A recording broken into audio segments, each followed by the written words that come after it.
तीसरी बार तुमने अपना रिकॉर्ड तोड़ा है। Well done. थोड़ा और एफर्ट डालोगे ना तो बेटर हो जाएगा। और वैसे भी ना नेशनल के लिए बेस्ट है, लेकिन एशियन गेम में मेडल लाने के लिए ना थोड़ा अच्छे से करना पड़ेगा। सही कह रही हो तुम। आप डाइट फॉलो कर रहे हो ना, जो हमने आपको बताया था? तुम्हें पता है ना हम कितने इंटेलिजेंट हैं। अच्छा, वो कैसे? वो ऐसे कि हमने अपने न्यूट्रिशन से प्यार कर लिया। अब सारी जिंदगी फिटनेस की टेंशन खत्म। अच्छा, लेकिन हम सीरियस हैं। हम चाहते हैं कि आप अपना स्टेमिना बढ़ाओ एशियन गेम के लिए, और बहुत जरूरी है। तुम्हें मेरे स्टेमिना पे शक है तो एक बार हटो।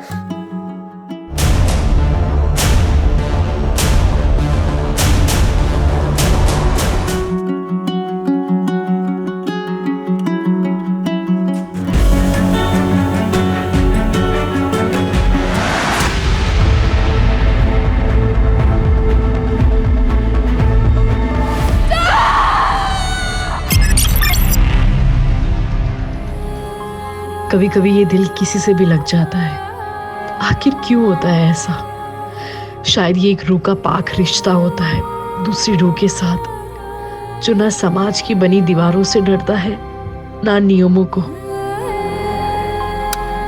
लेकिन समाज के बने नियम, पुरानी सोच ऐसी रूहानी रिश्तों को कलंकित कर देती है और आखिर में सब खत्म हो जाता है।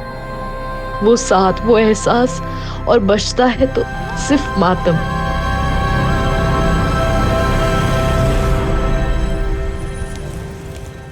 अब्दुल काका। हाँ चांद बेटा। सब तैयारी हो गई है? हाँ चांद बेटा, सारी तैयारियां हो चुकी है। डिनर में किसी भी चीज की कमी नहीं रहनी चाहिए। और हाँ, मीठे में शेर खुरमा जरूर रखिएगा। बस आधे घंटे में शीर खुरमा भी तैयार हो जाएगा। ठीक है। हेलो रुक सर। अब हमसे दूर जा रहे हैं ना, लेकिन याद रखिएगा आप कभी हमसे दूर नहीं रह पाओगे। ये तो तुम्हारी गलत फहमी है। आजकल तो सिर्फ हमें एक ही का ख्याल आता है। चलो हम बाद में बात करते हैं। चांद, सब सेट है? जी अरबाज भाई, सब ठीक है। ये हीना तबस्सुम कहाँ रही? हीना तबस्सुम, और कितना वक्त लगेगा? आ गए भाईजान। कैसी लग रही हूँ?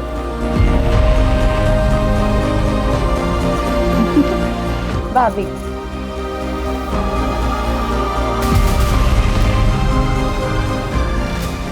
बेगम को तैयार होने के लिए थोड़ा तो वक्त लगेगा ना मियाँ? और कितना वक्त नहीं है? अब हमारी बहन को देखिए, कितना जल्दी तैयार होकर आ गई। एक मिनट, थोड़ा कॉल। हाँ। हेलो। हाँ जोया। तुम जो कर रहे हो ना चांद, इसका नतीजा अच्छा नहीं होगा। तुम्हारे लिए क्या कुछ नहीं किया हमने।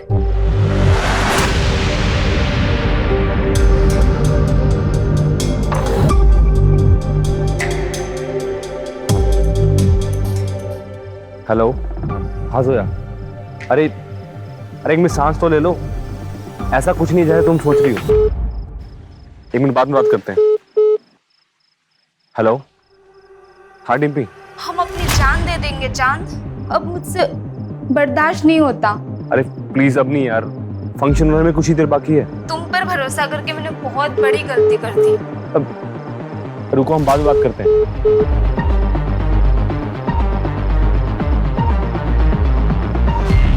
हेलो। क्या कर रहे हो? तैयार तो होगी तो एक फोटो ही भेज दो। अगर हमारे होने वाले शौहर को पता चला तो? प्लीज प्लीज प्लीज जान, एक फोटो। आपको ना थोड़ा इंतजार करना पड़ेगा। अच्छा चलो, हम रखते हैं, बारात आने का टाइम हो गया है। ठीक।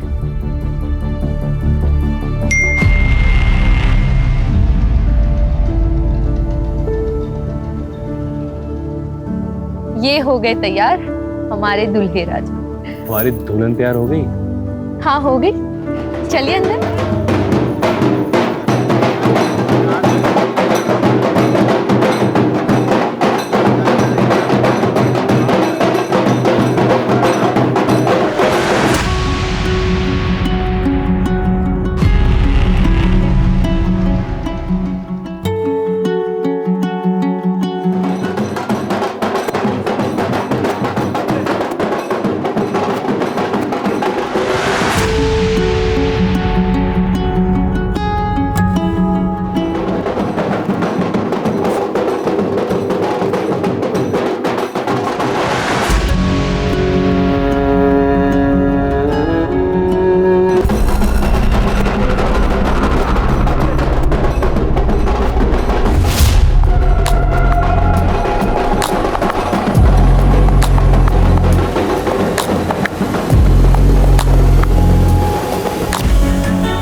चांद चांद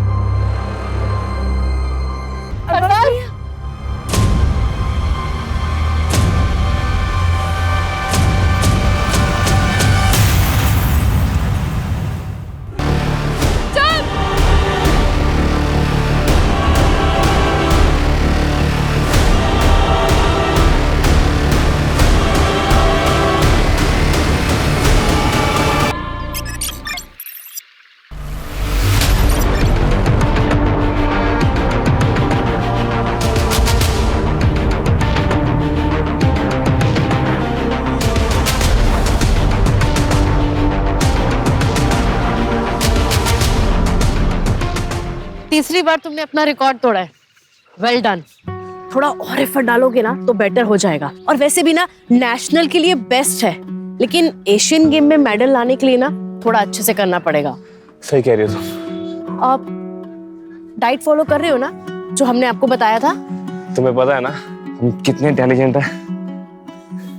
अच्छा, वो कैसे?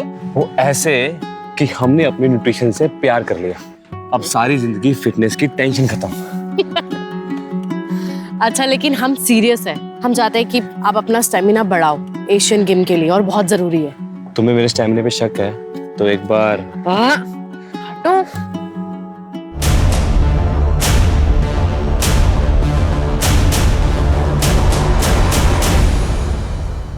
सर वो ईद की छुट्टी ली थी इसलिए हम। अच्छा, छुट्टी ली थी तो ये क्या है? सोशल मीडिया पर ये वीडियो चल रहा है। डीएसपी साहब ने ऑर्डर पर बुलाया तुमको। पुलिस ट्रेनिंग ग्राउंड पर ये सब करोगे? एक मिनट, डीएसपी साहब ने ये वीडियो कैसे देख ली? क्या सारा दिन इंटरनेट पे वो सर्फिंग करते रहते हैं? क्या कहना चाह रहे हैं? देखिए सर, हम सब अच्छे से जानते हैं, अगर आपकी कोई हमारे से प्रॉब्लम है तो खुल के बताइए। ऐसे खेल मत खेलिए। दोस्ती और दुश्मनी सब खुल के करते हैं हम। और ये मत भूलो कि हम तुम्हारे सीनियर हैं। बस इतना कह रहे हैं कि दोबारा ऐसा नहीं होना चाहिए, समझे? जा सकते हो। जी, लेकिन एक बात याद रखिएगा, आप हमें चाहे कितने भी नापसंद करते हो, ऐसे छोटे मोटे बहाने करके आप हमें सस्पेंड नहीं करा पाएंगे। कुछ बड़ा ढूंढ के आइएगा।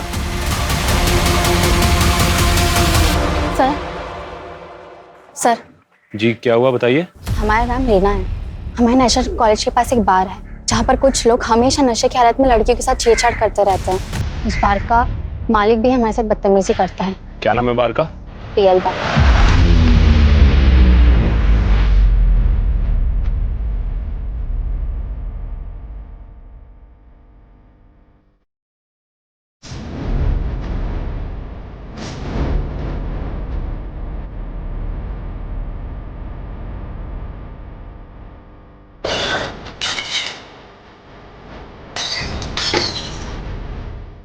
दिमाग खराब है क्या तेरा? हाँ, इस बोतल का दाम क्या तेरा बाप भरेगा? मेरे बाप की छोड़, अपने बाप दादा को याद कर ले। वर्दी की आकड़ दिखा रहा है। तू जानता नहीं है हमको। कुछ दिन अंदर रहेगा ना तो अच्छे से जान पहचान हो जाएगी। यहाँ बार खोलकर गुंडागर्दी करता है, लड़कियां छेड़ता है। चल बाहर।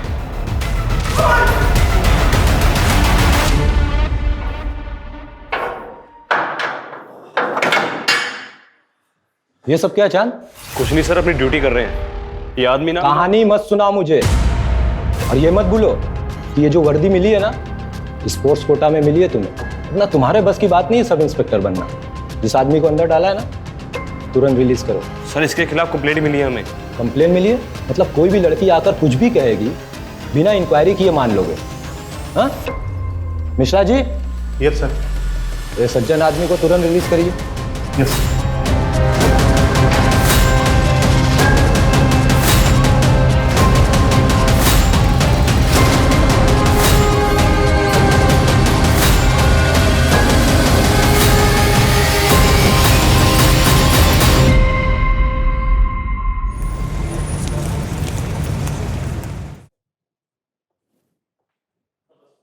चलिए, निकलिए मेरे घर से। आपकी हिम्मत कैसे हुई यहाँ आने की? हाँ, निकलिए।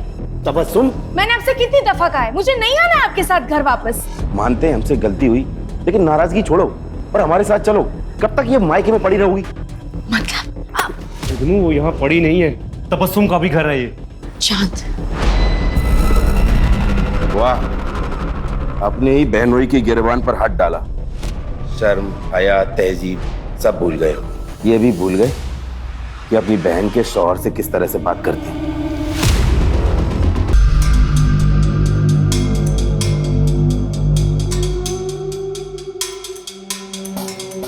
क्या है ये सब?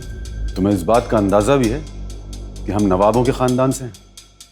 हमने ख्वाब में भी नहीं सोचा था कि हमें इस तरह की बेहूदगी देखने को मिलेगी कभी। वो लड़की ना तो हमारी कौम की है और ना ही हमारी बराबरी की है। ये रिश्ता तो हरगिज नहीं हो सकता। निकाह तो हम नैना से ही करेंगे। फिर तो हमारी लाश पर से गुजर कर करना होगा तुम्हें ये निकाह। अब्बा, बुरा ना मानिएगा, पर आज दुनिया बहुत आगे बढ़ चुकी है और हमें चांद को अपने फैसले लेने का हक देना चाहिए।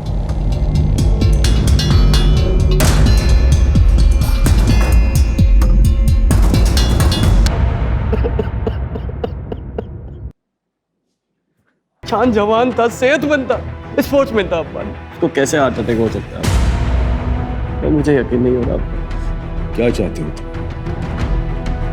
अपने बेटे को दफनाने से पहले हम उसके जिस्म के टुकड़े टुकड़े कर दें। डॉक्टर ने डेथ सर्टिफिकेट दे दिया है। अब किसी पोस्टमार्टम की कोई जरूरत नहीं।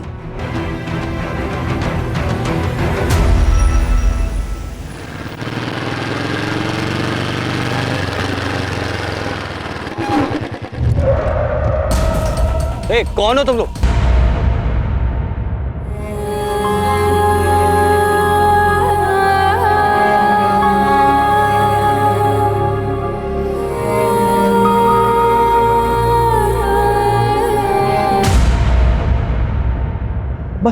चांद को ऐसे कैसे हार्ट अटैक आ सकता है? चांद जवान था, सेहतमंद था, स्पोर्ट्समैन था। अब्बा, चांद को हार्ट अटैक हो ही नहीं सकता। मैं यकीन नहीं कर पा रहा हूँ। अब्बा, हाँ बेटा। अब्बा आप दिल के मरीज हैं। भाई के जाने का गम सबको है, मगर आप यूं ही ये सब सोचते रहोगे तो आप ही की तबीयत बिगड़ेगी ना। अब ये सब सोचना बंद कीजिए और ये लीजिए दवाई।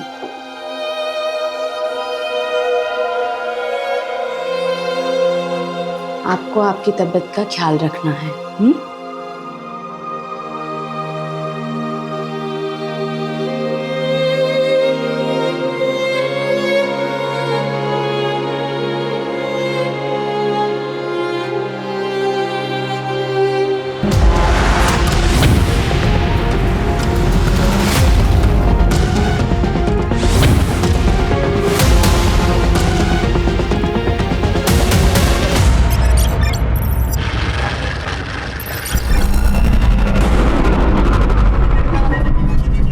जी कहिए। मेरा आज इंटरव्यू है, मुझे देर हो रही है। मुझे अगले आईटी चौराहे तक उतार देंगे?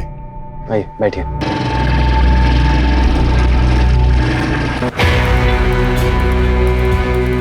Thank you sir, thank you so much.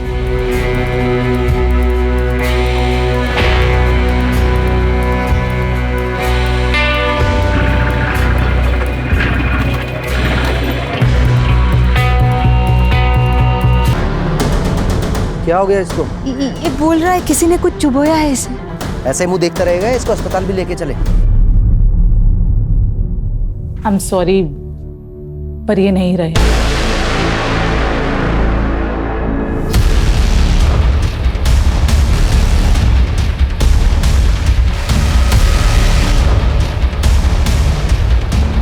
मुझे केस हार्ट अटैक का नहीं लगता है। डॉक्टर दिव्या ने हमें फोन पे बताया था कि इनके कंधे पे कोई पिन चुभोने का मार्क है। जी, यहाँ पर। कौन लेके आया इनको? हमारे खेत के पास बेहोश था तो हम ले आए। सर, ये इनका वॉलेट है।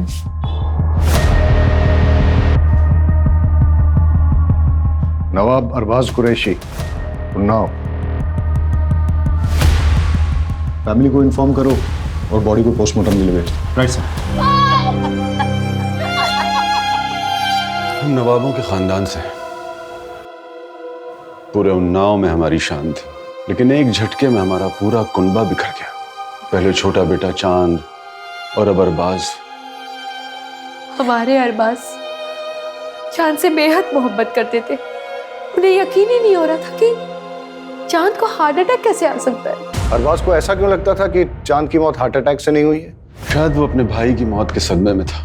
उसकी किसी के साथ कोई लड़ाई हुई थी या दुश्मनी थी? नहीं। मैं बड़े भाई अरबाज के बारे में पूछ रहा था। जी नहीं थी। वो लखनऊ में क्या कर रहा था? उन्नाव में हमारी सीमेंट की फैक्ट्री है और लखनऊ में उनके क्लाइंट्स, शायद उसी सिलसिले में आया होगा। इंस्पेक्टर साहब, हमको लगता है कि हमारे अरबाज का जरूर कोई दुश्मन होगा, क्योंकि जब कुछ दिन पहले वो घर पे आए थे ना, तो किसी ने उन्हें बहुत मारा था।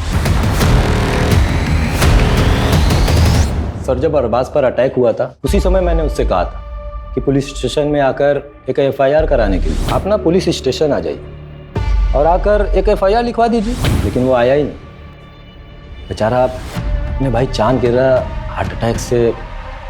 चांद एक नेशनल लेवल एथलीट था, सब इंस्पेक्टर था और उसकी फैमिली बोल रही थी कि एकदम फिट था। अब उसका इस तरह हार्ट अटैक से मरना कुछ समझ में नहीं आ रहा है। आजकल तो लोग जिम में एक्सरसाइज करते करते बेवजह मर जाते हैं हार्ट अटैक से। आप ही हैं नवाब साहब के फैमिली डॉक्टर? जी हाँ। आप यकीन से कह सकते हैं कि चांद की मौत हार्ट अटैक से हुई थी? नवाब साहब के घराने की फैमिली हिस्ट्री में दिल की बीमारी है। चांद, अरबाज, उससे पहले उनकी माँ भी 2 साल पहले हार्ट अटैक से मरी थी। ठीक है, आप जा सकते हैं। ठीक है। अर्जुन, चांद के पोस्टमार्टम के साथ साथ उसका टॉक्सिकोलॉजी टेस्ट भी करवा। 2 भाइयों की मौत और अरबाज के साथ मौत के पहले मारपीट भी हुई थी। हो ना हो, इसमें कोई दुश्मनी का एंगल जरूर है। अब सवाल ये उठता है कि दुश्मन घर के बाहर है या अंदर। अरे कूद जा लल्ले, कुछ नहीं है। नहीं अनु, मैं नहीं कूदूंगा। अरे तुम्हारी ऐसी की तैसी। नहीं अनु, मत।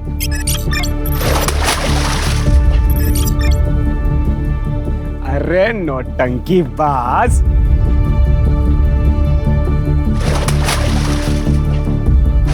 अनु, कुछ हो जाता तो। हो गई नौटंकी, कमर तक तो पानी नहीं है तुम्हारे। नौटंकी बाज।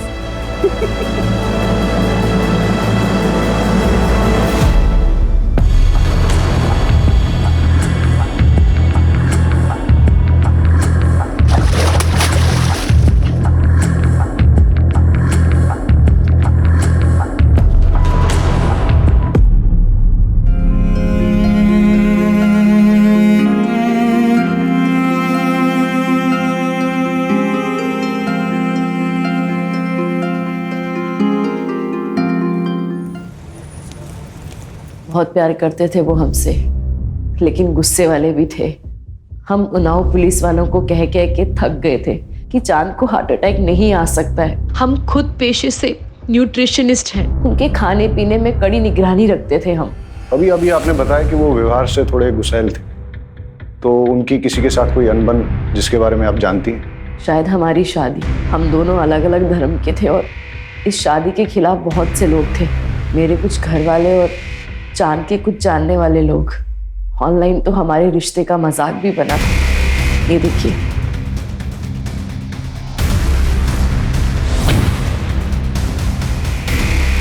ये वीडियो सबसे पहले किस IP एड्रेस से अपलोड हुई, किसने भेजी और किस किस को भेजी, सारी डिटेल्स निकालो। जी सर। CCTV फुटेजेस भी मंगवा ली है, शायद वहां से कोई क्लू मिल जाए। सर, ये अरबाज की पोस्टमार्टम रिपोर्ट है। ठीक, जाओ। ओके सर, पोस्टमार्टम रिपोर्ट के हिसाब से अरबाज की मौत हेवी पॉइजनिंग की वजह से हुई। ये भी लिखा है कि अगर ज़्यादा मात्रा में लिया गया हो तो महज कुछ ही मिनटों में उस इंसान की मौत हो सकती है। पता करो ये जहर कहाँ से प्रोक्योर किया जा सकता है। और हाँ, अगर अरबाज की मौत जहर देने से हुई है तो हो सकता है कि चांद को भी ऐसे ही मारा गया। अर्जुन, चांद हमारे डिपार्टमेंट का ऑफिसर था, उसके कातिलों को छोड़ेंगे नहीं। लेकिन सर, हम पता कैसे करेंगे? चांद का पोस्टमार्टम नहीं हुआ था, उसकी बॉडी को दफना दिया गया था। कोर्ट से उसकी बॉडी को निकालने का परमिशन लेते हैं, उसे इंसाफ दिलाने का यही एक तरीका है। सर, अनु, मुझे माफ कर दे अनु। माफ कर दे? क्या है तूने? मेरी एक गलती की वजह से हमारी दोस्ती टूट गई। वो इतनी छोटी सी बात के लिए लल्ले तू हमारे बचपन का प्यार, बचपन की दोस्ती सब भूल जाएगा? बेवकूफ इंसान। इधर आ। हमारी फोर्स का होनहार ऑफिसर था, फिर भी मरने के बाद भी उसे चैन नहीं मिला। इंस्पेक्टर राकेश के साथ चांद की कुछ प्रॉब्लम चल रही थी। अपने राकेश साहब जो है ना, बड़े साहब, खाने पिलाने वाले आदमी थे, और चांद साहब एकदम सीधे साधे। उनके बीच में कुछ तो झगड़ा चल रहा था। सुन, जो फाइल के पन्ने पलट रहा है ना, बंद कर दे, और जो कर रहा है ना, वो भी करना बंद कर। हम क्या कर रहे हैं सर? सस्पेंड करा देंगे तुझे। नहीं करा पाएंगे सर। आखिर उड़ते हुए तीर को कौन न्योता देता है? चांद और उसके बड़े भाई अरबाज दोनों ही जुगनू और तबस्सुम की तलाक करवाने के पीछे पड़े थे। इससे तो मेरा अब ये जूता बात करेगा, क्योंकि वो दोनों जुगनू को पसंद नहीं करते थे। क्या प्रॉब्लम थी जुगनू के साथ? जुगनू ने झूठ बोल के शादी की थी। ना वो नवाब है और ना ही पैसे वाला। दिन भर आवारागर्दी करता रहता है, अयाशी करता रहता है। पता करो ये जुगनू कहाँ टिमटिमाता है। Right sir.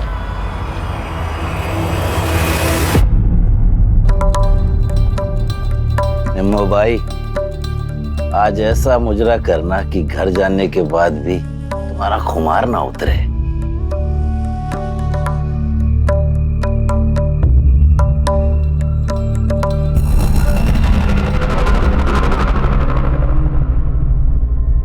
यहाँ तो ताला लगा हुआ है।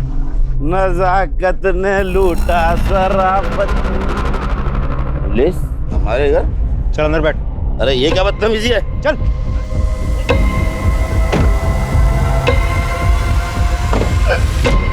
जनाब, हमने कुछ नहीं किया है, बस हमें हमारी बेगम हमारे घर में चाहिए।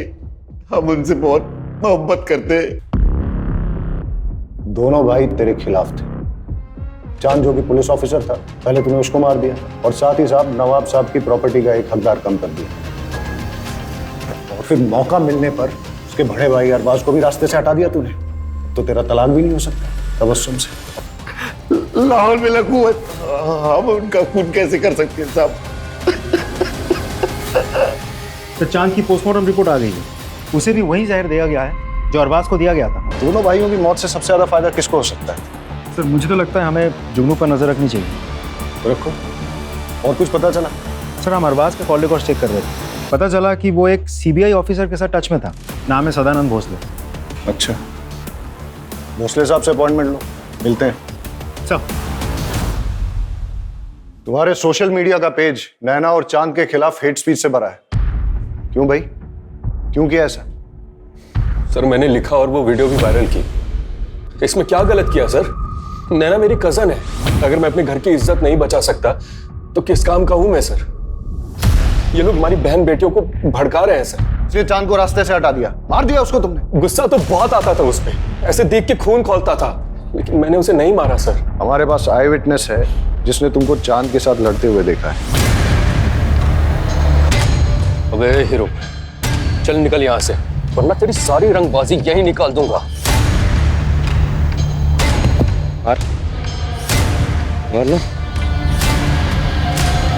शांत, छोड़ो से। क्या कर रहे हो तुम लोग यहाँ? मुझे ना यहाँ पे कोई तमाशा नहीं चाहिए। बैठो। सर उन लोगों के साथ कुछ भी होता है तो पूरी दुनिया ह्यूमन राइट्स के नाम पे खड़ी हो जाती है। हमारी बहन बेटियों के साथ जो हो रहा है उसका क्या सर? नफरत से सिर्फ नफरत फैलती है। एक पुलिस ऑफिसर था वो, जो देश के लिए मेडल लाने की कोशिश कर रहा था, मार दिया तुमने उसको, और फिर उसके मर्डर को छुपाने के लिए उसके भाई को भी मार दिया। ऐसे नहीं मानेगा ये। तुम्हें क्या लगता है एक पुलिस ऑफिसर का मर्डर हो जाएगा और पुलिस हाथ पे हाथ धरी बैठेगी? लेके जाओ इसे, और तब तक तोड़ो जब तक ये सच नहीं बोलता। लेके जाओ। साहब हमने अरबाज साहब को मारा था साहब, लेकिन उसने हमें पैसे दिए थे साहब मारने के। उसने किसने? जुगनू मियां ने साहब। अरबाज को पिटवाया तूने? साहब मैं बहुत गुस्से में था साहब। जब मैं चांद के जनाजे में गया तो अरबाज ने मेरे साथ बदतमीजी की। या अल्लाह, हमारे भाई की जान के बदले हमें उठा लिया होता। बस कर ये नाटक। हमारे भाई के जनाजे पे बैठ के ये घड़ियाली आंसू मत बहा। यहाँ पे निकल जाए, यहाँ से निकल, उठ और चला जाए यहाँ से। मुझे धक्के मारकर हवेली के बाहर निकाल दिया, बस इसी बात पे गुस्सा था। लेकिन इसका मतलब ये तो नहीं कि मैंने किसी को मारा है। एक पुलिस ऑफिसर का मर्डर हुआ है, इसे डंडे मार के तब तक मुजरा करवाओ जब तक ये सच नहीं बोलता। लेके जाओ। साहब sir, CBI officer Sadanand Bhosle के साथ मीटिंग फिक्स हो गई है।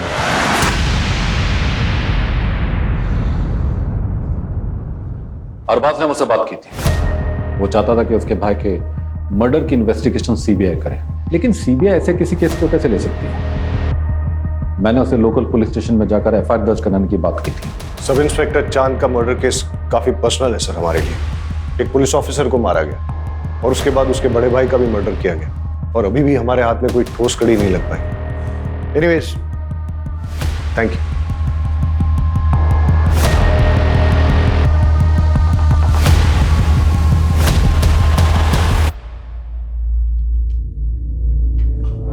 अवस्थी साहब, थोड़ा ध्यान रखिएगा। उस मर्डर केस की पुलिस जोर शोर से जांच कर रही है, कहीं बुझती हुई चिंगारी सुलगती हुई आग ना बन जाए। केस के लिए जरूरी है इसलिए तुमसे पूछ रहा हूं, क्या तुम्हारे और चांद के बीच में फिजिकल रिलेशंस थे? नहीं सर, हमने डिसाइड किया था कि जो करेंगे शादी के बाद करेंगे। लेकिन आप ये सवाल क्यों पूछ रहे हो? इससे उसकी मौत का क्या वास्ता है? जांच में हमें यह पता चला है कि चांद उन्नाव के बाहर एक केमिस्ट से रेगुलर तौर पे सेक्सुअल परफॉर्मेंस की दवाइयां खरीदता था। इंस्पेक्टर साहब, आप लोग यहाँ? आपकी हवेली की तलाशी लेनी। सर्च वारंट है हमारे पास। अर्जुन सर, सर्च करो।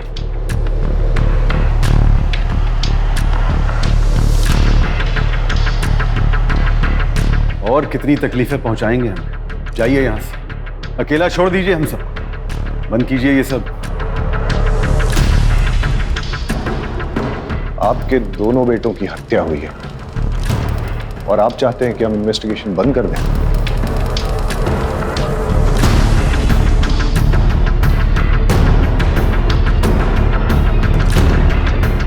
सर, चांद के कमरे से ये मोबाइल और ये फाइल मिली।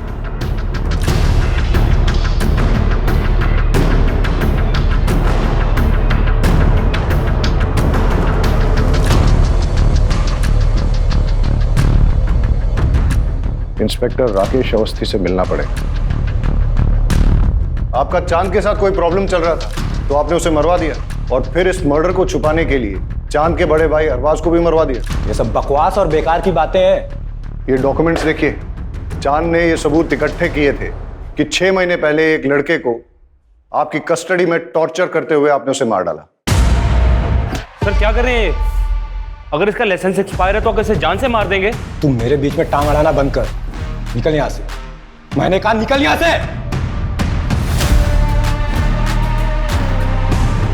हम आपसे बहुत इज्जत से पेश आ रहे हैं, तो ये मत भूलिएगा कि हम आपके बराबर के ऑफिसर हैं। सीमा लांगी या लांगने की कोशिश की तो बात डीएसपी तक जाएगी।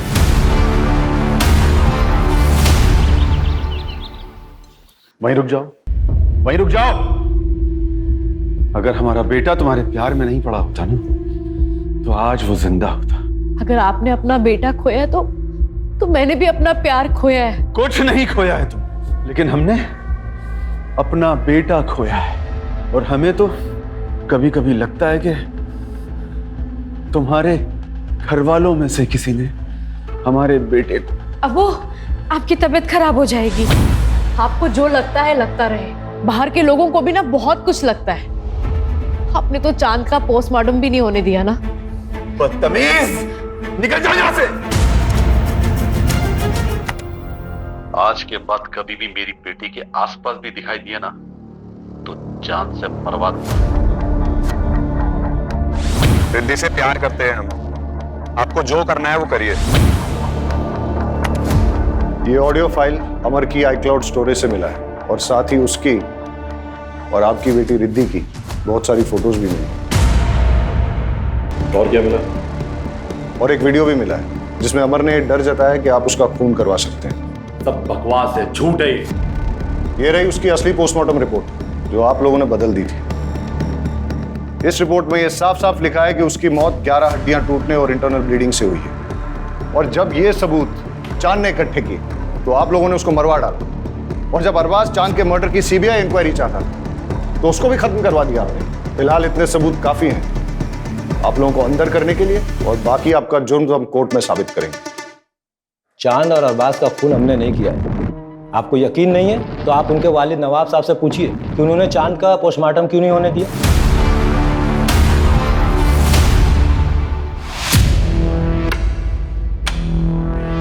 कैसे हैं इकबाल साहब? ठीक है अभी हमें जब पता चला कि इकबाल साहब को हॉस्पिटल लेके आए तो हमने सोचा कहीं इनके साथ भी ऐसा ही तो नहीं हुआ जैसा इनके बेटों के साथ। नहीं सर, नवाब साहब को सिर्फ दिल की बीमारी है। नहीं, उनकी जो लेटेस्ट रिपोर्ट्स आई है उसके हिसाब से लग रहा है कि बहुत दिनों से उन्होंने अपनी दवाई नहीं ली। मगर अब्बा तो उनकी दवाई हमेशा वक्त पर लेते थे और हम हमेशा उनकी दवाई अपने साथ ही कैरी करते थे।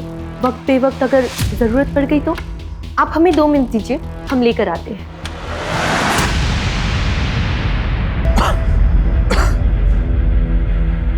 नवाब साहब, एक बात हमारी समझ में नहीं आई, आपने अपने छोटे बेटे चांद की बॉडी का पोस्टमार्टम क्यों नहीं होने दिया? बचपन से जिसे दिल से लगाकर पाला, पोसा, बड़ा किया, उसके टुकड़े कैसे होने देते? ये रही दवाई। ले दीजिए मुझे।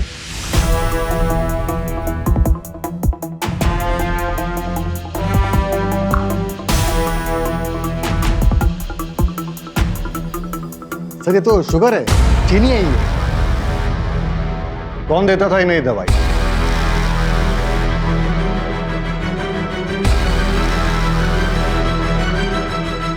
तुमने अपने अब्बा को मारने की कोशिश की, क्यों किया तुमने ऐसा? प्यार करते थे हम किसी और से, मगर हमारे अब्बू ने हमारा निकाह उस जुगनू से करवा दिया।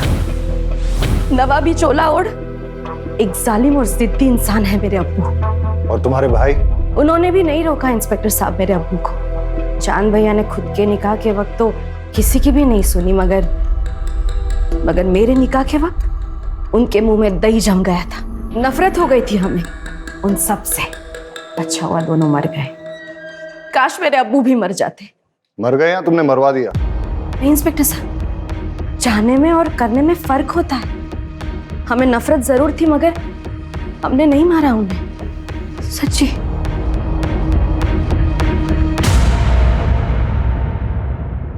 चांद और अरबाज के केस में इतने सारे सस्पेक्ट्स हैं, सन्नी, जुगनू, इंस्पेक्टर अवस्थी, इकबाल कुरैशी, तबस्सुम, हीना, कोई भी हो सकता है। लेकिन सर अभी भी समझ में नहीं आ रहा है कि चांद और उसके बड़े भाई अरबाज को मार कौन सकता है? इनमें से कोई भी हो सकता है, या फिर नैना, क्योंकि जो जितना भोला भाला दिखता है वो उतना ही शातिर भी हो सकता है।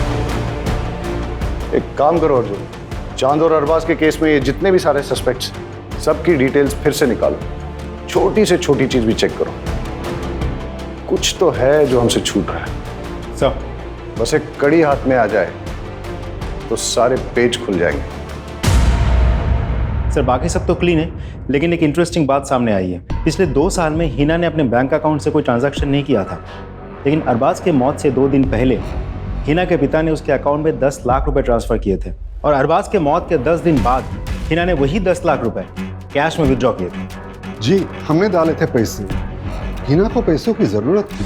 अरबाज के बिजनेस में काफी नुकसान हो गया है, इसीलिए कुछ पैसे की जरूरत थी। कितने पैसे बेटा? करीबन 50 लाख के आसपास। आपने वो 50 लाख रुपए शौहर को बचाने के लिए इस्तेमाल किए या शौहर को प्रॉब्लम में डालने के लिए? मतलब अरबाज के मरने के 10 दिन के बाद आपने वो सारे पैसे निकाल लिए कैश में, क्यों और किस लिए? घर में जरूरत थी इसलिए। हमने नवाब साहब से भी बात की और तबस्सुम से भी। आपने घर पे न तो वो पैसे किसी को दिए हैं और ना ही घर के खर्च के लिए इस्तेमाल किए। कहाँ इस्तेमाल किए वो 50 लाख? सुना है आपने अपने पर्सनल क्लिनिक के लिए नए इक्विपमेंट खरीदे। हाँ तो सर इसमें क्या क्राइम हो गया? ये क्राइम तो नहीं है, लेकिन ये 50 लाख रुपए आपके पास आए कहाँ से? मेरे पैसे हैं, मैंने जमा किए थे। चलिए वो छोड़िए, ये बताइए, आप तो लखनऊ में प्रैक्टिस करते हैं, तो फिर आप जिस दिन चांद की मौत हुई उस दिन उन्नाव में क्या कर रहे थे? जिस ऑटो में आप बैठ के गए थे और आपने जो उसको ऑनलाइन पैसे ट्रांसफर किए थे भाड़े के तौर पे, उसका रिकॉर्ड भी है हमारे पास। और उस ऑटो वाले ने हमें ये बताया कि आप ऑटो में वेट कर रहे थे, जब चांद की बारात आई तभी आपने उसे छोड़ा। हम उस जहर तक भी पहुंच गए जो आपने लैब टेक्नीशियन संतोष सिंह से खरीदा और जिस जहर को आपने चांद और अरबाज में इंजेक्ट किया। डॉक्टर साहब अब तो सच बोल दो, मैंने दोनों का खून किया। सच आपको हम बताते, जब हमारी शादी अरबाज से हुई तो हम बेहद खुश थे, मगर हमारी खुशी तो सिर्फ चंद पलों की थी। शादी के बाद हमको एहसास हुआ कि अरबाज हमसे प्यार नहीं करते। हमारी शादी को 2 साल हो गया था, मगर उन्होंने कभी हमें हाथ तक नहीं लगाया। हमें उन पर शक होने लगा। एक दिन फिर अरबाज बाहर जा रहे थे, तब हमने फैसला किया कि आज इनका पीछा करेंगे।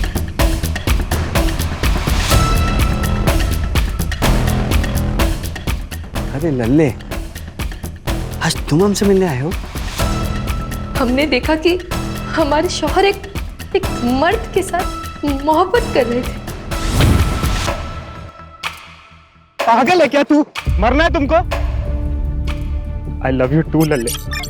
जब तुमने मुझे एकदम से किस कर लिया था तो मैं घबरा गया था। मैं अपने आप को एक्सेप्ट नहीं कर पा रहा था मैं, पर सच बात तो यह है कि आई लव यू टू। लेकिन अनु, दुनिया हमें समझ नहीं पाएगी। हमें कुछ करना पड़ेगा। अगर मैं दुनिया के सामने मर जाऊं तो? पागल है क्या तू? नहीं, मैं लखनऊ जाके रहूंगा। तुम आते रहना मुझे मिलने के लिए, किसी को कुछ नहीं पता चलेगा। जब हमने अरबाज से कन्फ्रंट किया तो उन्होंने हमें थप्पड़ मारा। हम पूरी तरह से टूट गए थे।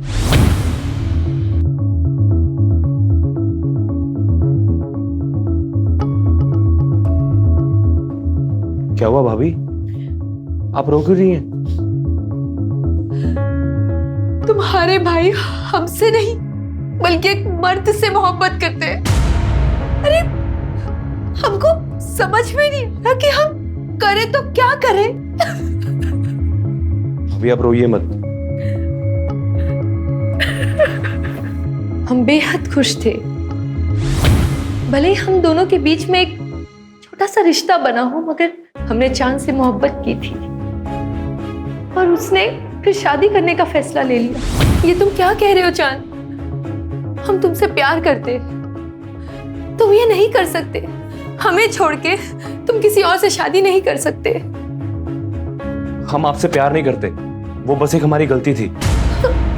हम नैना से प्यार करते और भैया को हम और दगा नहीं दे सकते। ये आपका नसीब है।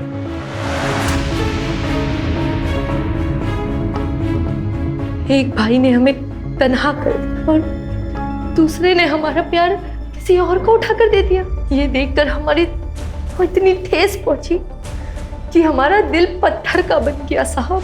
जब एक इंसान का दिल पत्थर का बन जाता है ना, तो इससे कोई फर्क नहीं पड़ता।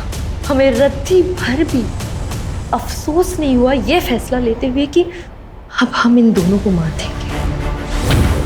ऊपर वाला आपको दोनों जहां की खुशियां अता फरमाए। अरबाज को उसके भाई के खून के बाद तड़पते हुए देख के बहुत खुशी हो रही थी हमें, मगर अरबाज के सर पर तो अपने भाई की मर्डर की इंक्वायरी करने का भूत सवार हो गया। बस फिर क्या, अरबाज और उसके भूत दोनों को साथ में दफना दिया। जी कहिए। मेरा आज इंटरव्यू है, मुझे देर हो रही है। मुझे अगले आईटी चौराहे तक उतार देंगे? हाँ, बस यही रोक दीजिए। Thank you sir, thank you so much. मैं उस दिन जानबूझकर हॉस्पिटल देर से पहुंचा। अरबाज की मौत भी हार्ट अटैक ही साबित होती। मासूमों का बहाया हुआ खून कभी भी खामोश नहीं रहता। एक एक खून की बूंद गवाही देती है। अब जिंदगी भर जेल की 4 दीवारी के बीच बैठकर सोचना किसका गुनाह बढ़ा।